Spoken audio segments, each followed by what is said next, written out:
আজকে কোথায় যাচ্ছি ভুলে গেছি, ঋষিকেশ যাচ্ছি, রাইট? ঋষিকেশ যাচ্ছি। তো আমরা এখন আছি ওই টুরিস্ট যে বাসগুলো হয় ছোট ছোট ওই মিনি বাসের মধ্যে। তো এখন আমরা হরিদ্বার থেকে ঋষিকেশের পথে যাচ্ছি, আর আমাদের সাথে আমরা আছি বাচ্চাদের নিয়ে 11 জন। এবারে আমাদের সবার কাছ থেকে আমরা একটু শুনে নেবো যে আমাদের কেমন লাগছে। এখন বাজে প্রায় সকাল 9টা মতো। প্রথম যিনি সিটে বসে আছেন ওনাকে ফার্স্ট জিজ্ঞাসা করবো যে ওনার কেমন লাগছে। চলো লেটস গো। বলো। আমার অনুভূতি খেতেও ভালো লাগছে। খেতেও ভালো লাগছে, ওয়াও। এবার তুমি বলো কেমন লাগছে। অসাধারণ অসাধারণ। গলায় গামছা, তারপর বাকিটা বললাম না। চলো তোমার কেমন লাগছে? আমার খুব সুন্দর লাগছে, খুব ভালো লাগছে। তোর কেমন লাগছে বল? ভালো লাগছে। কুচকু কেমন লাগছে তো? ভালো লাগছে? বাহ, ভেরি গুড। চলো আমি যদিও একটু লড়ালড়ি করছি, বাট তারপর দেখাচ্ছি।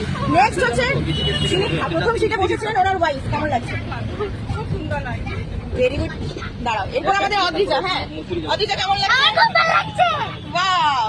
চলো এবার আমাদের শ্রাবণীদি, কেমন লাগছে? দারুণ লাগছে। চলো দাঁড়াও, আস্তে আস্তে যেতে হবে, নাহলে পড়ে যেতেও পারি। নেক্সট হচ্ছে আমাদের দোলন্দি, কেমন লাগছে? আর সর্বশ্রেষ্ঠ আমাদের হচ্ছে কি বলছিলাম আগে, হেডমাস্টার, রাইট? কেমন লাগছে জিজ্ঞাসা করি। চলো কেমন লাগছে বলো। তার মানে ওভারঅল এক্সপিরিয়েন্স আমাদের দারুণ।